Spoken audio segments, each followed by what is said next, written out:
The envelope arrived on a Tuesday morning in October, and Cordelia Ashcroft almost threw it away. She was standing at the row of rusted mailboxes outside her building in South Boston, wearing a coat 2 winters too old, holding a paper cup of gas station coffee that had already gone cold. The wind coming off the harbor cut through the thin fabric of her sleeves. Her breath fogged in front of her. Somewhere down the block, a car alarm was going off, and had been going off for 20 minutes, and no one was coming to shut it down. Cordelia was 28 years old, and she was tired. Not the ordinary tired of a rough week. The other kind, the kind that settles into the bones and stays there. She had been tired since she was 14, since the state trooper knocked on the door of her aunt's house in Cleveland and told her that her mother and father would not be coming home from the interstate. She had been tired through the group homes and the foster placements and the community college classes she paid for by waiting tables. She had been tired through the move to Boston and through the 2 years of freelance design work that never quite paid the rent on time, and through the small private ceremony of watching her checking account drop below zero on the 15th of every month. She had learned to carry the tiredness the way other people carried a wallet, quietly, out of sight. Most days the mail was a threat, overdue notices, collection letters with red stamps, credit card offers she was no longer eligible for. She had learned to sort them by weight and by color, to know which ones could wait and which ones could not, without ever having to open them. But the envelope she pulled out that morning was different. It was heavy in a way paper was not supposed to be, cream-colored, the texture of linen, not pulp. Her name was written across the front in a hand that belonged to another century-long looping letters in dark blue ink, the kind of writing they did not teach in schools anymore. And when she turned it over, she saw the seal. Wax, deep red, pressed with the imprint of a small ornate letter R. Cordelia stood there in the wind staring at that seal, and for the first time in a long time, she felt something other than tired. She felt curious. She felt in some small way seen. She carried the envelope upstairs to her studio apartment past the neighbor's door that always smelled like microwaved fish, past the radiator that clanged but never warmed. And she set the envelope on her kitchen counter next to the sink. She stood there for a full minute before she opened it. She was not sure why. It felt in some way she could not name, like the moment before you answer a phone call at 3 in the morning. The moment when your life is still the life you knew, and could still be that life if you simply chose not to pick up. She picked up. She slid a butter knife under the wax and cracked the seal. She unfolded a single sheet of thick paper, watermarked formal, and read the letter twice before she believed it. The letterhead read, Thomas Redfield, attorney at law, with an address in Brattleboro, Vermont. The body of the letter was short and careful. It requested her presence in person at his office at her earliest convenience to discuss a matter concerning the estate of the late Margaret Whitlock. Cordelia read the name 3 times. Margaret Whitlock. She said it out loud in the empty kitchen to see if the shape of it triggered anything. It did not. She had never heard the name in her life. She had no relatives in Vermont.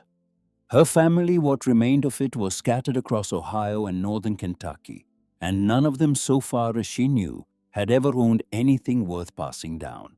She almost threw the letter away. Instead, she looked at the number at the bottom of the page, and she picked up her phone and she dialed. 3 days later, she was driving north. The Honda she owned was old enough to vote. It rattled at highway speeds. The check engine light had been on for so long she had forgotten what the dashboard looked like without it. She had $211 in her checking account, half a tank of gas, and a printed set of directions folded on the passenger seat, because the lawyer had warned her that the GPS would fail her before she arrived. The lawyer had been correct. She lost the signal somewhere north of Brattleboro, on a stretch of 2-lane road that curved between hills already turning the color of rust and blood. The trees were on fire in that particular way New England trees are on fire in October, a slow burning that has nothing to do with heat. She rolled the window down. The air smelled of wood smoke and wet leaves, and something sweeter beneath something fermenting, something she could not yet name. Thomas Redfield's office was on the 2nd floor of a brick building on a quiet side street. The stairs creaked under her boots. The door had a frosted glass window with his name painted on it in gold letters, the paint chipped at the edges. Inside the office smelled of pipe tobacco and old paper. There was no receptionist.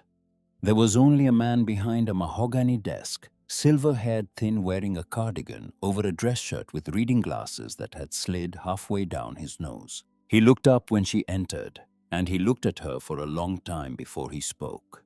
There was something in his face she could not read, something between sorrow and recognition. "Miss Ashcroft," he said. His voice was gravel wrapped in velvet. "Please, sit down." She sat. He slid a folder across the desk toward her, but he did not open it. Not yet. He folded his hands on top of it instead, and he studied her face as if he were checking it against a photograph only he could see. "Margaret Whitlock Orchard," he said, "passed away 3 weeks ago. She was 72 years old. She died in the upstairs bedroom of a farmhouse she had lived in for most of her adult life. She did not have children. She did not have a husband, not in any way that counted. She had, in the end, very few people left in the world." He paused. "And she left everything to you." Cordelia did not speak. She could not, in that moment, remember how. "The estate consists of 40 acres of heirloom orchard in Windham County," Redfield continued, "along with the farmhouse itself, a barn, various outbuildings, all the equipment inside them, and the remaining balance of her personal accounts. The land alone, appraised for tax purposes, sits at just under $2 million. Developers have been circling that valley for the better part of 20 years. If you chose to sell in the current market, you would likely see considerably more. $2 million. The number landed in the room like a stone dropped in a well. Cordelia felt it going down, and she waited for it to hit bottom, and it did not for a long time. "There has to be a mistake," she heard herself say. Her voice sounded thin. "I don't know a Margaret Whitlock. I've never been to Vermont. My family is from Ohio." Redfield's expression did not change. "Miss Ashcroft," he said, "Margaret provided this office with your social security number, your date of birth, the last 4 addresses you have lived at, including this current one in South Boston. She provided your mother's maiden name, which I understand was Ashcroft as well, and your grandmother's maiden name, which I have here written down in her own hand." He tapped the folder. "There is no mistake. She knew exactly who you were. The only person in this room who did not know Miss Ashcroft is you." Cordelia stared at the folder. Her hand, when she reached for it, was steadier than she expected. "There is, however," Redfield said, and now his voice slowed, and his eyes did not leave hers, "one condition attached to the transfer." She stopped her fingers on the corner of the folder. "Margaret was very specific," he said. "Before the deed can be transferred into your name, and before you are permitted to sell so much as a fence post of that property, you are required to reside in the main farmhouse for 30 consecutive days. If you leave the property for more than 24 hours at any point during that month, the entire estate defaults to the Windham County Historical Society, and you will receive nothing." He let that sit. "I am obliged to advise you," he said more gently, "to think about this carefully. The farmhouse has been alone for a long time. The nearest neighbor is nearly a mile away. There is no reliable cell service. The house itself is in poor repair. I do not know why Margaret set this condition. She did not confide the reason to me. I only know that she insisted on it and that she was up until the end entirely of sound mind." He paused again, and then more quietly he said, "Lock the doors at night, Miss Ashcroft. Whatever else you do, lock the doors at night." Cordelia looked up at him. He did not smile. He did not soften. He only held her eyes the way a man holds a door open for someone he is not sure will make it back through. She signed the papers. She had $211 in her account, and a check engine light, and no reason on earth to say no to $2 million over 30 days. She signed on every line he pointed to. Her signature at the bottom of the last page came out a little shakier than she liked. Redfield noticed. He said nothing. 2 days later, she was driving into the valley. The last 12 miles of the trip were on a gravel road that wound down between 2 ridges. The trees on either side grew closer and closer to the shoulder until the branches began to reach across the road above her, forming a low tunnel of yellow and orange and rust. The Honda's tires crunched. The world outside grew quieter. There was no traffic. There were no houses. There was only at one point a single mailbox leaning at an angle with no name on it and no driveway visible behind it. Only a footpath disappearing into the trees. The entrance to the Whitlock Orchards was marked by 2 stone pillars waist-high, so choked with dead ivy that the shapes of them had almost disappeared. There was no gate. There had at some point been a wrought iron arch across the top of the drive, and half of it was still there, hanging by one hinge. The letters that had once spelled out the name of the farm rusted beyond reading. Cordelia turned in. The driveway ran for nearly a quarter of a mile through the orchard, and as soon as she crossed onto it, the light changed. The sun, which had been low and golden across the valley, disappeared. The apple trees on either side had not been pruned in a decade or more. Their branches had grown wild and tangled, arching over the drive, weaving into one another, until they formed a canopy so dense that afternoon became dusk. The trunks were gnarled and split. The bark was black with lichen, and on the ground everywhere she looked were apples. Thousands of them, tens of thousands. Fallen and forgotten, split open, their flesh gone brown and soft, crawling with wasps layered on top of one another, until the ground itself had disappeared. The smell rose in waves through the open window, sweet at first, then sickly, then something else beneath that, a smell like a wine cellar that had been sealed too long, a smell like something old that had never been permitted to finish dying. Cordelia rolled the window up. At the end of the drive, the house came into view. It was enormous. 3 stories of Victorian bones, all sharp angles, in steep pitched gables, with a wraparound porch that sagged on one side. Once the paint had been white. Now it was the color of nothing at all. The color paint becomes when no one has cared about it in a very long time. It peeled from the boards in long curling scabs. 2 of the porch pillars leaned like men who had been drinking. The upstairs windows stared down at her, and the glass in them was so dark and dust-filmed that they looked less like windows and more like sockets in a skull. She parked. She killed the engine. The silence rushed in. It was not the silence of a place where no one lived. It was the silence of a place where something was listening. She got out. Her boots crunched on gravel. She stood beside the car for a long moment, one hand still on the door, and she felt very clearly the prickle of eyes on the back of her neck. "You shouldn't be here." Cordelia spun. A man had stepped out from the shadow of the barn. He had not been there a moment ago. He must have come from behind it. He was tall in a way that older men who have worked outside all their lives are tall, with shoulders that had once been broader and a spine that had not yet given up. His hair was gray-cropped close. His face was weathered to the color of old saddle leather. He wore a canvas jacket, faded jeans, work boots caked with dry mud. In his hands, held loose but ready, was a rusted pitchfork. He watched her the way a man watches something he has not yet decided about. "Who are you?" Cordelia asked. She heard her own voice and was surprised by how steady it came out. "Walter Hollis." He did not step closer. "I live down the ridge. Kept an eye on this place for Maggie when she got too old to walk the perimeter herself." His eyes moved over her. Not rudely, just carefully. "She never mentioned any granddaughter." "I'm not her granddaughter," Cordelia said. She lifted her chin. She reached back into the car and pulled out her duffel bag. "I'm the new owner." Walter Hollis did not move for a long moment. He looked at her, and then he looked at the house, and then he looked back at her again, and something in his expression shifted. It was not friendliness. It was closer to grief. "Owner," he said. Not a question. A word he was testing in his mouth. "The lawyer in Brattleboro." Cordelia said, "Thomas Redfield. He handled the estate." "I know Redfield." "Then you know it's legal." "I never said it wasn't." Walter shifted the pitchfork from one hand to the other. "I said you shouldn't be here." "Why?" He was quiet for a long time. Maggie didn't die of old age, miss. He looked at the house again, and this time he did not look away from it. 72 years, and her heart was good, and her mind was sharp, and the doctor down in town will tell you the same. She died in that upstairs bedroom, sitting up in a chair by the window with the lamp still on. She died of fright. The wind moved through the orchard.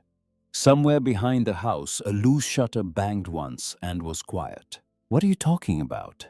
Cordelia said. Walter looked back at her. "Lock the doors at night," he said. It was the second time in a week a man had said those exact words to her. "And stay out of the cellar," he added. Then he turned. He walked back the way he had come back into the shadow of the barn, and by the time she thought to call after him, he was already gone. She stood in the driveway with her duffel bag in one hand, and the silence closed back over the farm like water over a stone. She went inside. The front door was unlocked. The key Redfield had given her turned uselessly in a lock that had not been engaged in years. The door swung inward with a groan that seemed to come from the wood itself, from somewhere deep inside its grain. The foyer smelled of dust and cold and something else. Something faint. Something like old apples, but not exactly. Something like apples that had been kept too long in a room with something else. She stepped inside. The house was enormous. A grand staircase rose to the second floor, its banister carved from black walnut, its runner threadbare and stained. To the left, a parlor, the furniture covered in yellowed sheets like a room full of ghosts. To the right, a formal dining room, the table still set for a meal that had never been eaten, plates and silverware laid out under a decade of dust. Straight ahead, a long hallway ran the length of the house, ending in a door that was closed. She set her bag down. She stood in the foyer and she listened. The house creaked. All old houses creak, but this house creaked in a rhythm that was almost like breathing. In, pause, out, pause, in. Somewhere upstairs, a floorboard settled with a sound so precise it could have been a footstep. She held her breath. She waited. The sound did not come again. She told herself it was the house. She told herself many things over those first 3 days. She told herself on the first night that the mud on the hallway floor when she came down in the morning was mud she had tracked in the day before, that she had forgotten about it, that she was tired and not thinking clearly. Even though she had taken her boots off at the door, even though the mud was fresh and damp and shaped if you looked at it a certain way, like the print of a boot larger than her own. She told herself on the second night that the barn light going on at 3 in the morning was a motion sensor triggered by a raccoon or a deer or the wind. Even though there was no motion sensor, even though she had walked out to the barn that afternoon and the bulb hanging from the rafter had a pull chain and nothing else. The light came on at 3:14. It stayed on for 40 seconds. It went off again. She stood at the upstairs window watching it, and she did not sleep after that. And when the sun came up, she went out to the barn and stood beneath the bulb and pulled the chain, and the light worked, and there was no explanation for what she had seen. She told herself on the third day that the deep scratches gouged into the outside of the cellar door had been there for years, that they were made by a dog maybe, a raccoon, something with claws that had wanted very badly to get in, or if you looked at them, a different way to get out. She counted them, 4 long parallel gouges deep enough to catch the edge of her fingernail, and beneath them in the wood, older scratches half worn away in the same pattern, as if whatever had made them had come back more than once over many years. She told herself all of these things. She did not believe any of them, but she stayed, because the alternative was going back to Boston, going back to the studio apartment and the cold coffee and the mail she was afraid to open, going back to being 28 years old and tired, without even the dignity of a reason. $2 million was a reason. And so on the 4th morning she made herself a cup of instant coffee in Margaret Whitlock's kitchen, and she took it with her down the long hallway toward the closed door at the end. She had walked past it a dozen times already. She had not opened it. She had told herself she was working up to it. In truth, she had been afraid of it without knowing why. The door was heavy oak with a wrought iron handle, and it did not budge when she tried it. It was locked. Not from the inside, from the outside. A heavy brass padlock hung from a hasp bolted into the frame. The lock was old. The brass had gone green in places, but the shackle was thick and the mechanism, when she tugged on it, held. Cordelia stood in the hallway with her coffee staring at that lock, and she felt something in her settle into place. A locked room in your own house, locked from the outside, was not a thing you left alone. A locked room was a question with your name on it. She went out to the barn. She found a crowbar red with rust hanging on a nail beside a workbench that had not been touched in a decade. She carried it back inside. She set her coffee down. She fitted the flat end of the crowbar into the shackle of the padlock, and she pulled. The lock resisted. The wood of the frame groaned. She reset her grip. She pulled again, harder, using her whole body, and the third time, with a sound like a small bone breaking the hasp, tore free of the frame in a shower of splinters and paint. The door swung inward. The air that came out of the room hit her in the face. Cold, dry, musty in the specific way that a room sealed for years is musty. But underneath, faintly, the smell of pipe tobacco. Very old, very faint, the ghost of a smell. She stepped inside, and she stopped. Because unlike the rest of the house, which was cluttered and covered and dust-choked, this room was perfectly in order. Bookshelves lined 3 walls, floor to ceiling, filled with leather-bound ledgers, their spines labeled by year in gold leaf. The oldest at the top read 1919. The newest at eye level read 2019. 100 years of a farm's life kept in careful chronology. In the center of the room stood a roll-top desk, enormous, carved from a single piece of oak so dark it looked black in the low light. Beside it, a leather chair, cracked and worn.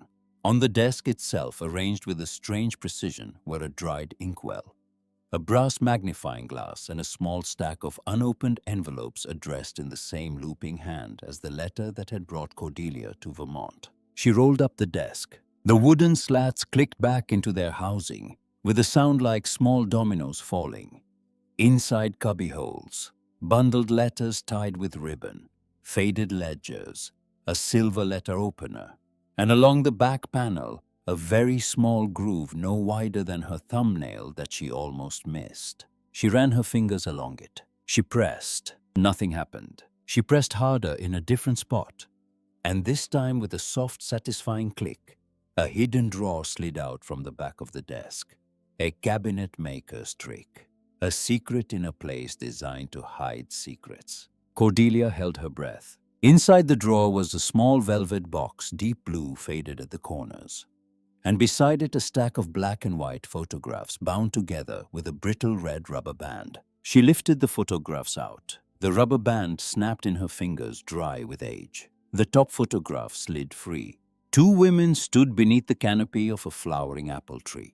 The tree was in full spring bloom, the branches heavy with white blossom.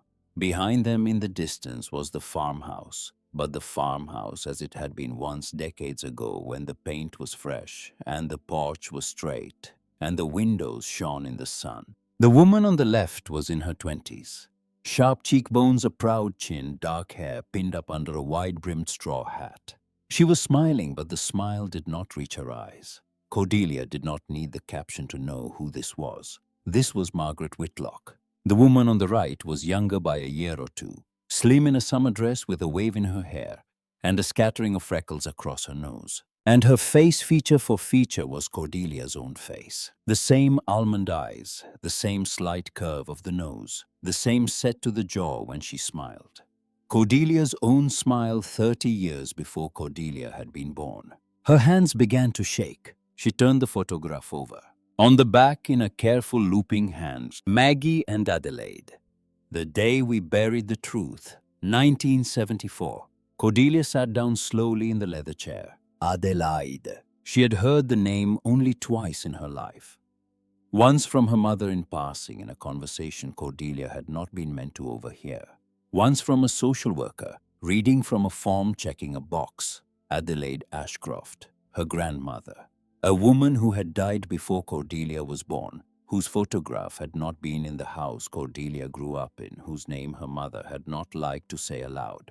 Adelaide had been in Vermont in 1974. Adelaide had known Margaret Whitlock, and they had together buried something they called the truth. Somewhere outside, an engine started. It was not close at first, a low sound echoing between the ridges coming up the valley. But it was coming closer, coming up the long gravel drive. Cordelia moved to the window. A silver Mercedes SUV was rolling up the driveway, throwing gravel behind its tires. It stopped hard in front of the porch, the driver's door opening almost before the vehicle had settled. A man got out. He was in his early 40s, dressed in a charcoal suit that had never been near a farm in its life, wearing sunglasses, even though the sun had already gone behind the ridge. He looked up at the house. He looked directly at the window where she was standing, as if he had known all along that she would be there. He smiled. It was not a friendly smile. It was the smile of a man who had come to close a deal and did not expect the deal to take very long. He walked up the porch steps, boots ringing on the boards, and he knocked on the front door. 3 sharp raps. Cordelia stood at the window with the photograph of her grandmother still in her hand, and behind her in the study on a desk that had been locked away for years. The hidden drawer was still open. She had not yet opened the velvet box. Cordelia set the photograph down on the desk face up, so that her grandmother's face was still looking at her when she stepped out of the study. She closed the door behind her. She did not lock it. There was no lock left to turn. The knocking came again. 3 raps. Not louder, not softer. The same 3, patient and precise, as if the man on the porch had all the time in the world and knew it. Cordelia walked down the long hallway. The photograph was gone from her hand, but she could still feel it, the shape of it, the weight. She reached the front door, and she stopped and she took one breath, and then she opened it as far as the chain would allow. The man on the porch had taken off his sunglasses. He was younger up close than he had looked from the window, handsome in the way a magazine advertisement is handsome. Dark hair cut short, clean shaven, a watch on his wrist that cost more than Cordelia's car. "Miss Ashcroft," he said. His voice was smooth and low and rehearsed. "I hope I'm not catching you at a bad time." "Who are you?" "Randall Whitlock." He smiled with only the lower half of his face. "Margaret was my great-aunt. I believe your lawyer, Mr. Redfield, may have neglected to mention that she had any surviving family. It's a common oversight in these situations. Old men, old files." "He didn't mention it," Cordelia said, "because there wasn't any. There was and there is." Randall's smile did not waver. "May I come in?"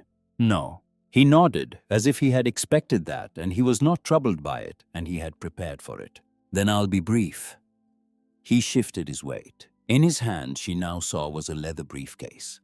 He set it down on the porch boards on its side, and he clicked open the 2 brass latches, and he lifted the lid. Inside the briefcase were neat banded stacks of $100 bills. Cordelia felt her breath catch, and she did not let it show on her face. She had learned a long time ago not to let things show on her face. $250,000, Randall said. "Cash, today. All you have to do, Miss Ashcroft, is pack your bag, get in that fine automobile of yours, and drive back to Boston. The residency clause breaks. The estate reverts to the Historical Society, and I have arrangements with the Historical Society that I do not need to trouble you with. Everyone gets what they want. You get more money than you have ever seen in your life. I get my family's land back into the family. Old Redfield gets to file the paperwork and go home." He waited. "Why do you want it so badly?" Cordelia said. The smile faltered only for a fraction of a second, and then came back. "Sentiment," he said. "Nothing more. The house is falling down. The orchard hasn't been pruned in 10 years. You're standing on a porch with a broken pillar, wearing a suit that costs more than the whole property is going to fetch at auction. You didn't drive up here from wherever you came from with $250,000 in a briefcase for sentiment." Randall Whitlock looked at her. Whatever he had been rehearsing on the drive up, whatever charm he had planned to spend, she watched it drain out of his face. What was left underneath was thinner, colder. He tilted his head slightly, the way a dog tilts its head when it has decided what a small animal is. "You don't belong here, little girl," he said. The voice was different now, lower, flatter. "You have no idea what's buried in this soil. Take the money. Take it before you end up like my aunt, or worse." He paused. "Or worse," he said again more softly, "like your grandmother." Cordelia went cold from the crown of her head to the soles of her feet. Randall saw it. He saw exactly what he had done, and he did not smile, and he did not blink, and he did not look away. "Get off my porch," Cordelia said. "Think about it. Get off my porch, or I'm going to call the state police and tell them a man in a suit is refusing to leave my property." Randall bent unhurried and closed the briefcase. He clicked the latches shut. He picked it up. He put his sunglasses back on. He walked down the porch steps in no particular hurry, and he did not look back at her once. The Mercedes started. The tires spat gravel. She stood at the door until the sound of the engine had faded down the long drive and been swallowed by the ridge. And then she closed the door and she slid the chain, and she turned the deadbolt. And she leaned her forehead against the wood, and she did not cry because she had not cried in a very long time, and she was not going to start now. He knew about Adelaide. He knew about her grandmother, and he had said it like a threat. And the only way a man like Randall Whitlock knew about a woman like Adelaide Ashcroft, dead before Cordelia was born, was if there was something out here worth killing for. She went back to the study. She opened the velvet box. Inside was a pressed apple blossom, brown and brittle with age, on a bed of yellowed silk. Beneath the silk, folded once, was a newspaper clipping. The paper had gone the color of weak tea. The headline in blocky type ran across the top: "Armed robbery at Green Mountain Depository. 3 million in cash and bullion missing. 2 employees slain." The date was September 14th, 1974. Cordelia read the article twice. The details were sparse in the way old newspaper details are sparse. 3 men in masks. An inside job, the state police believed. 2 vault clerks shot dead at close range. A getaway vehicle abandoned in the woods.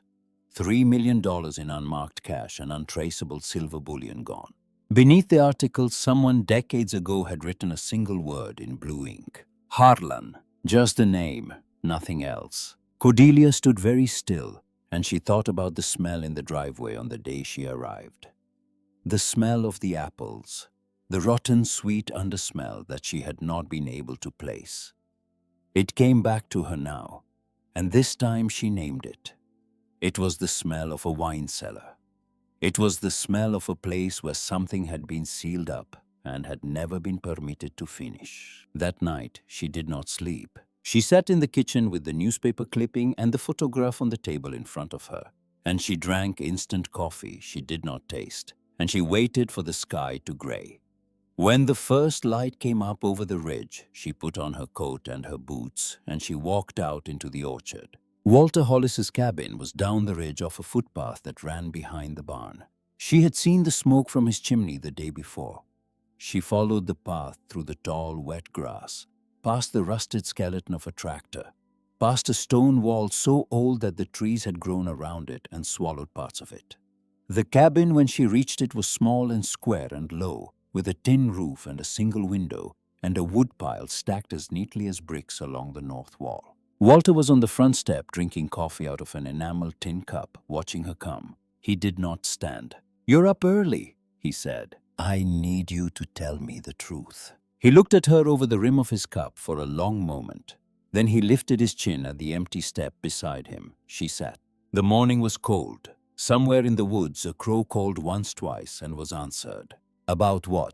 Walter said. "About Margaret, about what happened here in 1974. About why Randall Whitlock came to my door yesterday with $250,000 in cash and told me my grandmother's name." Walter was quiet for a long time. He looked down into his cup. Then he looked out across the yard at the woodpile, at the trees, at the ridge on the far side of the valley, where the sun was just beginning to touch the tops of the maples. "I was a deputy sheriff," he said. "Windham County. Started in the spring of 1973. I was 20 years old. I was skinny as a rail, and I thought I knew what the world looked like, and I did not. He took a swallow of coffee. Maggie Whitlock and I went to the same high school. She was a couple years ahead of me. I was the boy who fixed her father's truck one summer, and she was the girl who brought me a glass of lemonade out to the barn. And I loved her from that day until the day she died. She did not love me back, not in the way I loved her. She was kind to me. She was always kind to me. She married a man named Harlon Whitlock in 1971 because her father wanted her to. And because Harlon came from money. And because in that particular corner of Vermont, in that particular year, a woman did what her father wanted. He paused. Harlon was a monster.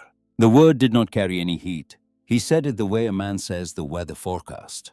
He put her in the hospital twice that I knew about. Broken ribs, broken wrist. There were rules about that sort of thing back then, and none of the rules helped. She stayed with him because there was nowhere for a woman like her to go.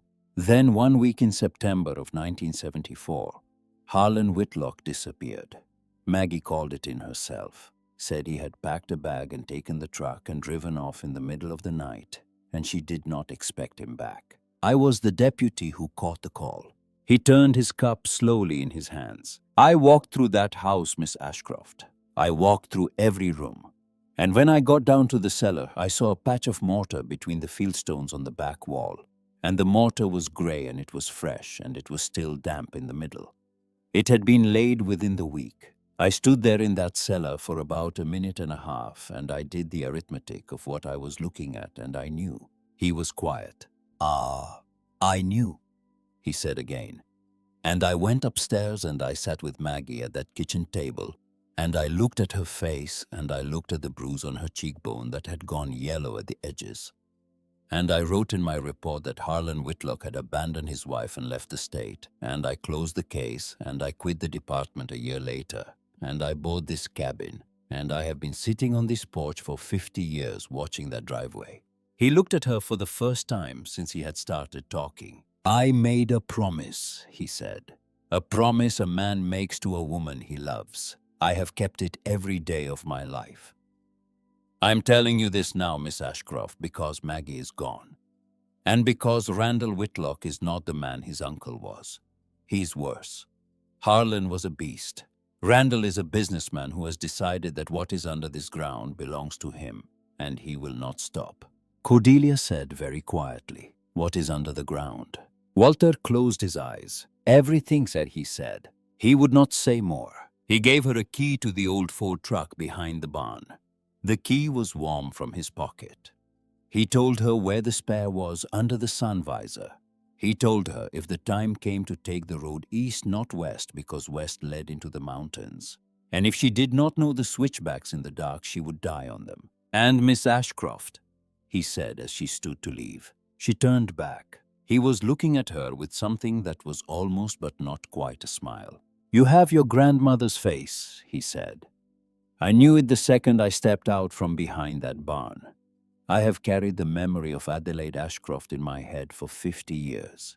She was a good woman. She was a better woman than this valley ever knew.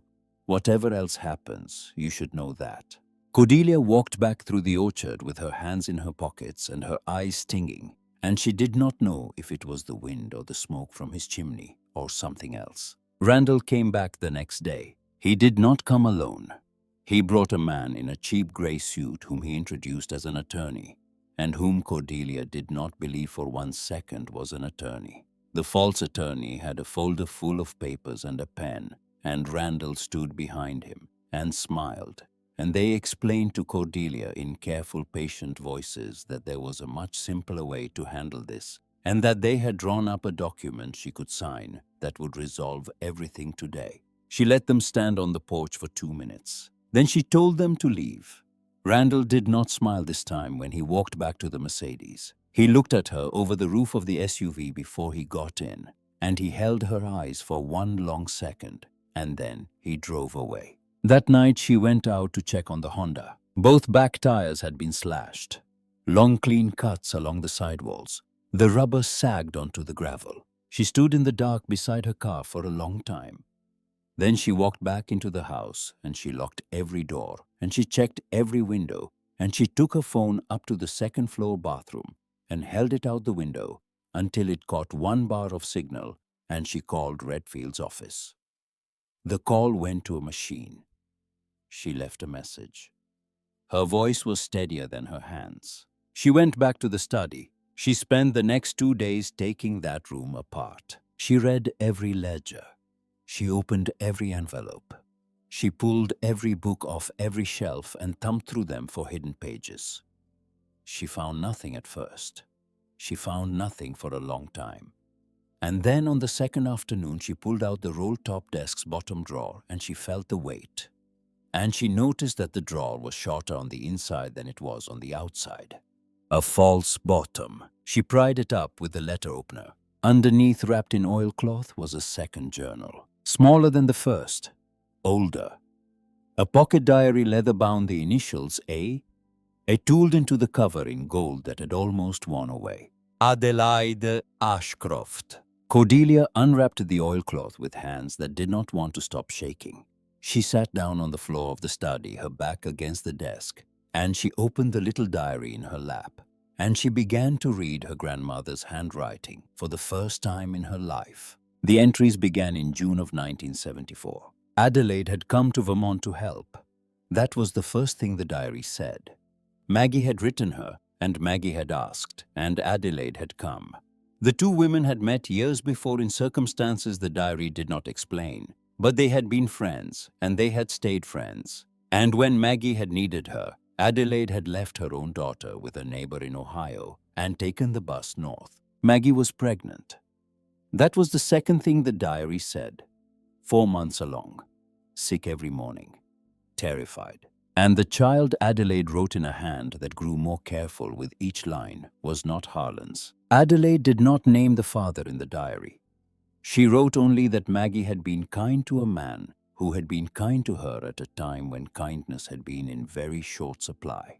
She wrote that Maggie had made her promise never to say the man's name aloud. She wrote that if Harlon ever discovered the child was not his, he would kill Maggie, and he would kill the man, and he would probably kill Adelaide too for the crime of knowing. Cordelia turned the page. The next entry was dated a week later. Harlon had come home drunk. He had come home drunk many nights that week.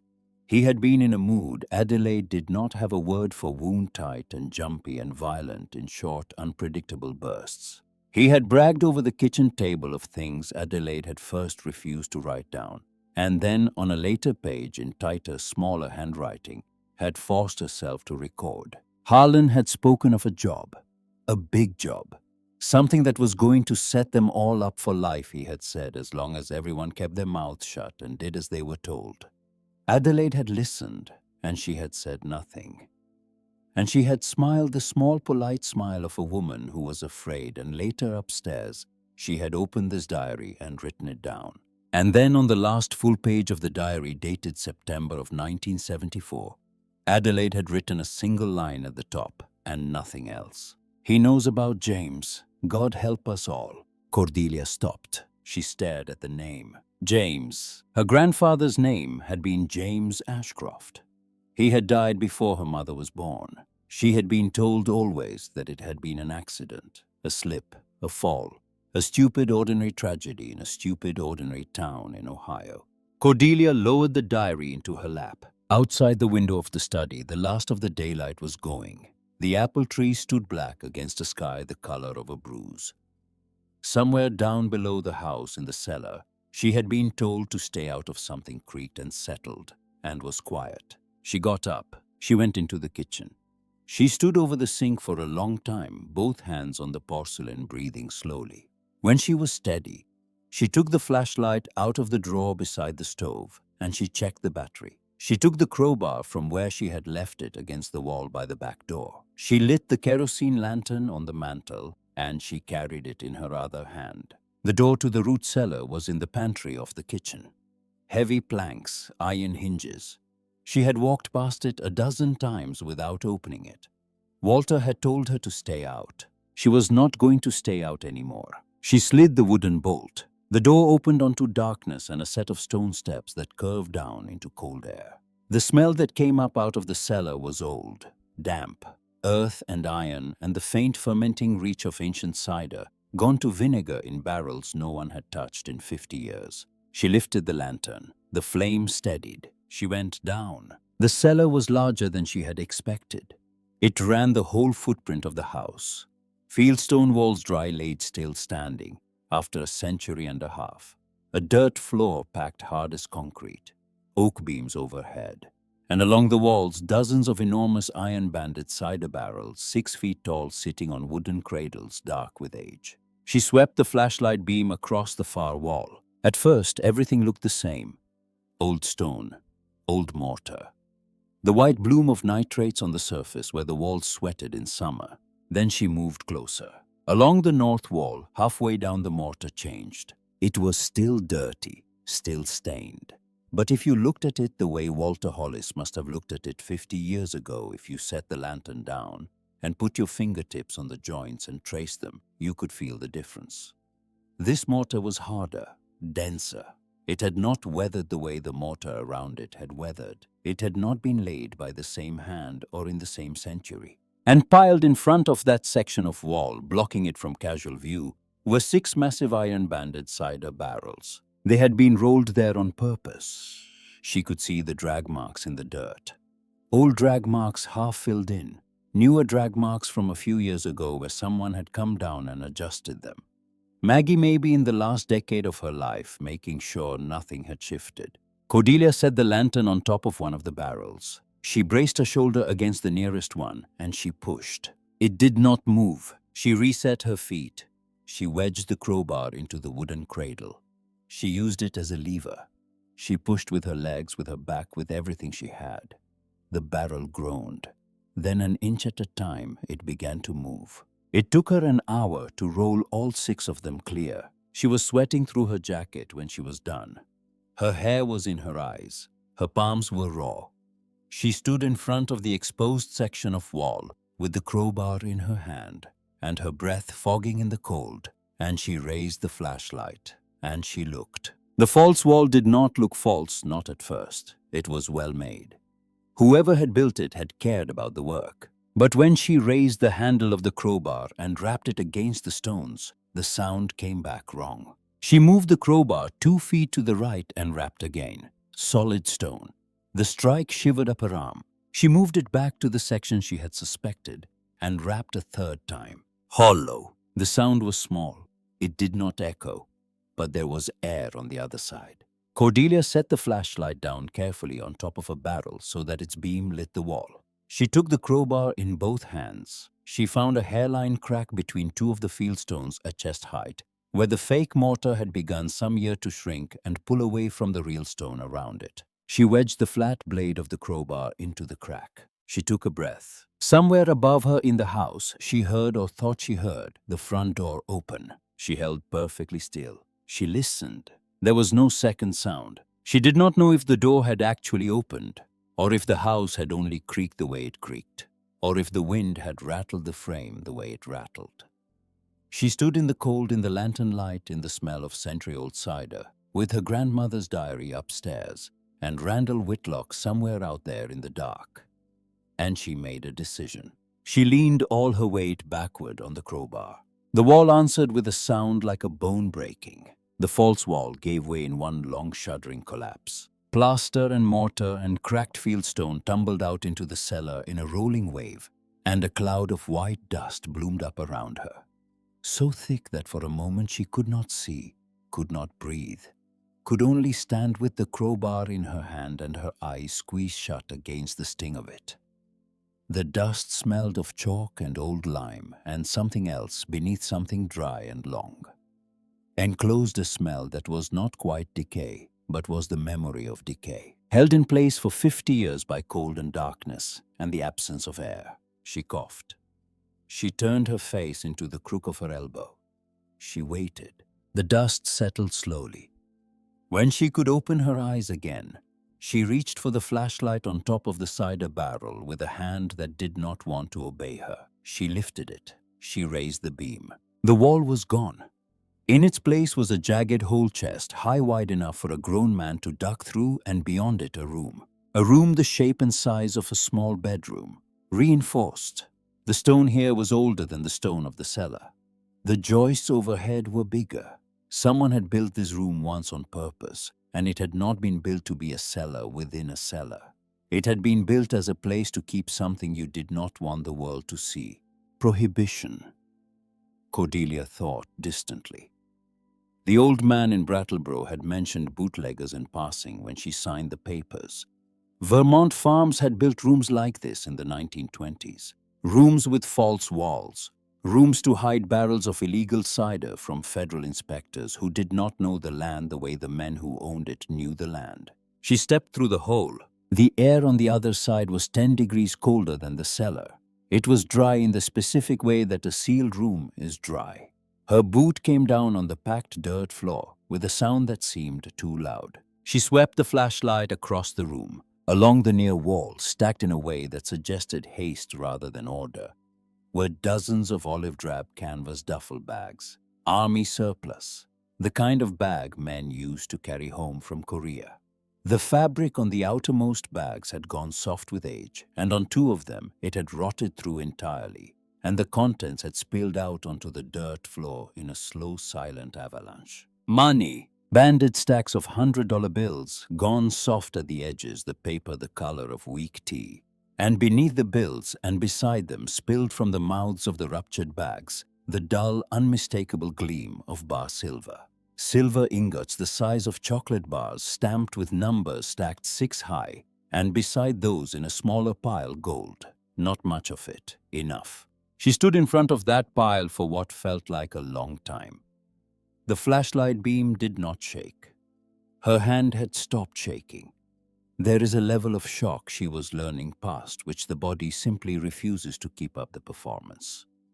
Her heart beat slow and even in her chest, and she looked at the money the way a woman might look at a car that had just hit her from a distance without feeling. She turned the flashlight beam to the right, and she found him. He was in the corner of the room. He had been in the corner of the room for 50 years. The skeleton was seated upright, legs folded back against the fieldstone wall. A heavy iron ring had been driven deep into the stone at shoulder height, and from the ring hung a chain, and from the chain hung a set of iron shackles, and inside the shackles were the bones of 2 wrists, thin and yellow, and picked clean by time. He was still wearing the suit he had died in. A dark polyester jacket, wide lapels, the fabric intact where it had not been eaten through by moths and time. A dress shirt beneath gone grey. A necktie loose at his throat.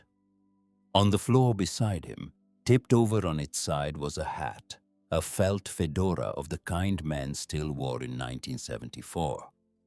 On his lap, held between the finger bones of his right hand, was a revolver, rusted almost solid, the cylinder open, the chambers empty. He had at the end tried to shoot his way out. He had run out of bullets, or he had never had any in the first place. Cordelia was not sure which possibility was worse. Harlon and Whitlock. She said his name in her head. It seemed important at that moment to give the name back to the skull so that it stopped being an object and became a man again. A man who had done monstrous things and had ended in this room. In the dark, chained to a wall, screaming into stone that had already been sealed. She lowered the flashlight beam. On the dirt floor between her boots and the skeleton, someone had set a wooden milk crate on its side and turned it into a small, crude table. On the table was a kerosene lantern with the wick still trimmed, a dried inkwell, a quill pen, and a book. A leather-bound journal. Cordelia knelt. She lifted the journal out of 50 years of dust with both hands, as if it might come apart if she was rough with it, and she set it on her knee and she opened the cover. The handwriting on the first page was the same handwriting that had signed the back of the photograph upstairs. The same handwriting that had filled the small pocket diary hidden in the false bottom of the desk. Her grandmother's hand, older now, steadier, written after the fact, not during. If you are reading this, the first line said, "Then Harlon is dead, and the devil has finally collected his due. My name is Adelaide Ashcroft. I am writing this on the 7th day of October, in the year 1974, in the cellar of my friend Margaret Whitlock's house, 3 days after we buried her husband alive in the wall you have just broken down. Cordelia read it twice. Then she sat down cross-legged on the cold dirt floor beside the skeleton of her grandmother's enemy, and she read the confession. Her grandmother had left for her, though her grandmother had never known her name. The story ran to 20 pages. Some of it she already knew or had already guessed. Harlon, Whitlock, and 2 accomplices had planned and executed the robbery of the Green Mountain Depository on the night of September 14, 1974. $3 million cash and bullion taken clean out of a vault the state had believed to be uncrackable. 2 employees shot dead in the process. The 3 men had driven the haul to the farm in the middle of the night. Harlon had led his 2 accomplices down to the cellar, into this very room to help him hide the take. And then Harlon Whitlock had shot both of them in the back of the head. He had dragged their bodies out into the orchard before dawn. He had buried them under the roots of 2 apple trees Adelaide could name by row and number, and had named on the page so that the state police could find them if the day ever came. He had come back into the house at first light with mud on his boots, and he had grinned at his wife over the kitchen table, and he had told her with the ease of a man commenting on the weather that they were going to be rich. He had begun drinking that afternoon, and he had not stopped. By the 4th night, drunk past reason, Harlon had begun to boast. He had told Maggie that he was going to take the money and cross into Canada. He had told her laughing that he would be traveling light. He had told her in words Adelaide had written down, and then halfway through stopped writing down exactly what he intended to do to Maggie and to the friend from Ohio who was staying with her before he left. And he had let it sleep at the end in a mumbled aside that he had already taken care of Adelaide's husband. That James Ashcroft back in Ohio would not be a problem. That he had made certain of it 3 months ago on a dark road outside Zanesville. Cordelia stopped reading. She sat with the journal open on her knee, and she looked at the dirt floor between her boots, and she felt something inside her chest that had been holding on for 14 years finally quietly let go.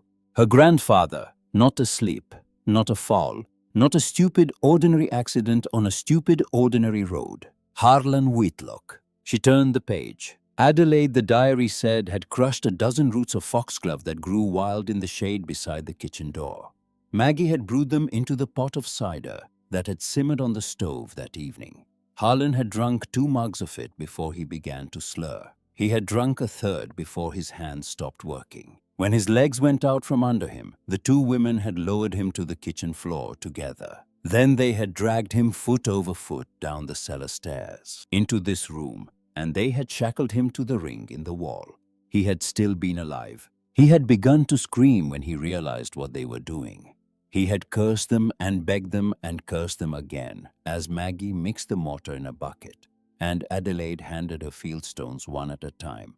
And the 2 women working through the night had built the wall that had held for 50 years. They had left him the lantern. They had left him the empty revolver he had used to kill his accomplices. They had left him at Adelaide's insistence the journal so that if some future day came in which the wall was opened, whoever opened it would know what he had been and why he had ended in the dark. Adelaide had gone back to Ohio the next week. She had changed her name. She had raised her daughter, Cordelia's mother, in a small, clean house in Cleveland, and she had never spoken of Vermont again. She had died of a stroke in 1992, a year before Cordelia was born. Maggie had stayed. Maggie had lived above the wall for 50 years, and she had lost the child soon after, and she had never had another, and she had not slept a full night, and she had waited for a knock on the door that had never come. Until Randall Whitlock had begun knocking. Cordelia closed the journal. She sat in the cold for a moment with her forehead resting against the leather cover, and she said out loud to the woman who had died before she could be met, "Thank you." Then a voice from the mouth of the tunnel behind her said very softly, "She never slept, girl. Not one whole night in 50 years. Cordelia turned. Walter Hollis was standing at the jagged opening in the wall. He had a double-barreled shotgun cracked open over the crook of his arm, and he was closing it now, one careful click at a time, and his eyes were on the skeleton in the corner. He looked older in the lantern light than he had looked in the morning. He looked like a man who had been carrying something for 50 years and was at last being permitted to set it down. "I heard the wall come down from the yard," he said. "A sound like that carries in this valley. Walter, I promised her I would keep this closed," he said. "I have failed at that. I want you to know that I do not think that is your fault." Cordelia got to her feet. "He knew," she said. "Harlon, he killed my grandfather in Ohio before any of this." Walter looked at her. "I did not know that," he said. "I am sorry. You were her friend." "I was in love with her," Walter said. "That is not the same thing. Your grandmother was Maggie's friend. Your grandmother did what a friend does. Maggie could not have done it alone. I want you to know that too." He looked past her at the skeleton, and then at the bags of money, and then at nothing at all. "Randall is on the driveway," he said. "He has one man with him, and the man has a suppressed pistol, which is not a thing an honest man carries. I saw the headlights from the ridge. I came down through the orchard. They will be in the house inside of 2 minutes." Cordelia felt her stomach drop. "There is a ventilation tunnel," Walter said, and he lifted the shotgun and gestured with the barrel toward the back of the small room. At the end of the room behind the bags, bootleggers cut it in the 20s in case the cellar was raided. It runs 100 yards out to the old irrigation trench in the North Orchard. You will not be able to stand up in it. You will have to crawl. When you come out, go north through the trees. Do not go back to the house. Do not go back to your car. Take my truck. The key is under the visor. I told you. I'm not leaving you here. You are. Walter. He looked at her. "I made a promise to a woman 50 years ago," he said. "I have kept it every day of my life. Tonight I get to keep it one last time. That is a gift, girl. Do not take that from me." Above them in the house, the front door slammed open. The sound rolled down through the floorboards like thunder. Walter racked the shotgun. The click was small in that cold room and enormous. "Go," he said. Cordelia went. She squeezed past the pile of duffel bags. Behind them, in the back wall, low to the ground, half hidden by 50 years of settled dirt, was a wooden hatch no bigger than an oven door. She dragged it open. Cold air breathed out at her, wet and mineral and smelling of roots.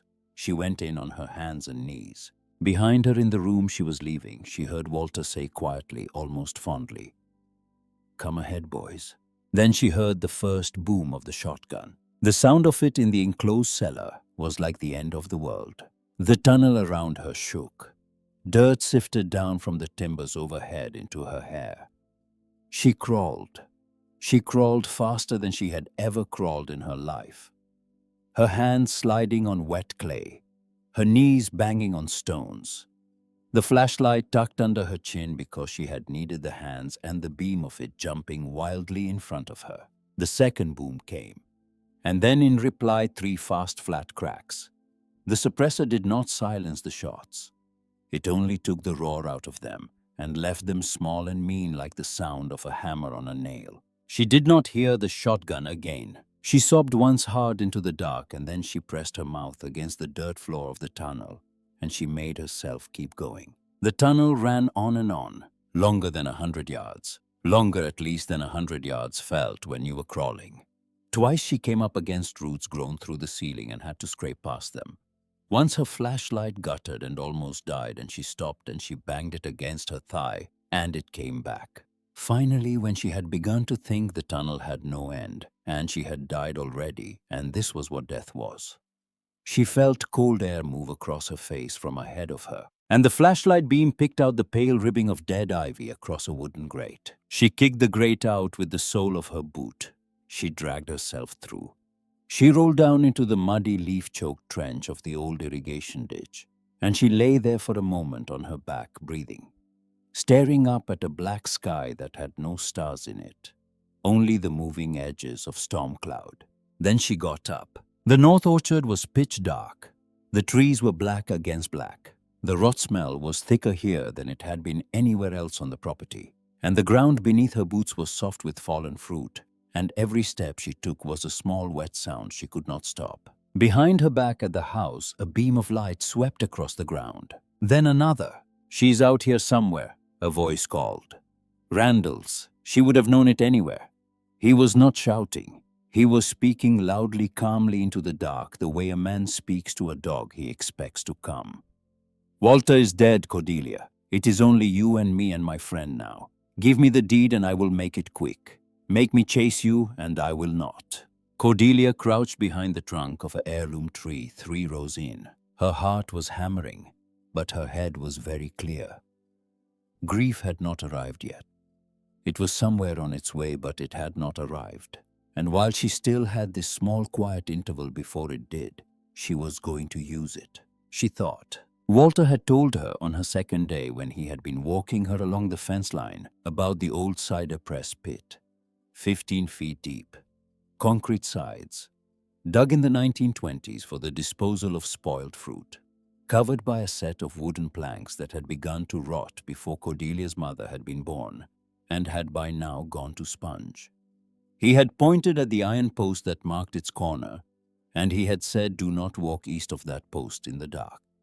Do not walk east of it in the day, either if you can help it." The East Orchard. She turned her head. She could just see at the edge of the ridge, where the trees thinned before opening into the east grove, the pale ghost of an iron post. She picked up a fallen apple. She weighed it in her hand. She threw it as hard as she could to her left in a long arc over the tops of the trees into the West Orchard. It smacked into a trunk with a wet crack. Both flashlight beams snapped left. "There," Randall's voice said. "There she is, go." Cordelia moved. She broke cover, and she ran low and hard on the balls of her feet, cutting to her right, cutting east, dodging between trunks, ducking under branches, her free hand out in front of her face to keep the twigs out of her eyes. The rotting apple squelched under her boots. She did not care. She was small and she was fast, and Randall was in dress shoes, and she had grown up running from things all her life. "Wait!" The second voice called from the West Orchard. The hired man. He had heard her boots. "She's east, she's east." "Then get east," Randall snapped. She heard him break cover. She heard the heavy stumbling run of a man in city shoes on rotten ground. He was close, closer than she had thought. His flashlight beam swept past her, missed her, came back and found the back of her jacket. "Cordelia," he called, delighted. "There you are." She ran. She ran without thinking now, without planning, only with the map of the property in her head that 4 weeks in the study had painted for her. She counted the rows. 7, 8, 9. The iron post appeared out of the dark ahead of her, pale as a bone, and she altered her stride and she pushed off her back foot as hard as she could push. And at the last possible second, she threw her whole body sideways into a thick stand of blackberry brambles. The thorns bit her hands and her cheek and her scalp. Randall did not turn. Randall Whitlock, in his fine suit with his flashlight beam still fixed on where she had been half a second before, ran 2 more steps forward at a full sprint. There was a splintering crunch of ancient wood, then a scream. It began in the open air above the pit, and it ended below. It cut off sharp by the meeting of a body and concrete, and then it started again, thinner, higher from very far down. Cordelia lay in the brambles. She did not move. She heard very distantly the sound of a man weeping 15 feet under the ground. Then from a distance, the second man's footsteps came pounding through the orchard. His flashlight beam swept across the ground and stopped at the ragged black mouth of the pit and hung there, moving slowly along the rim.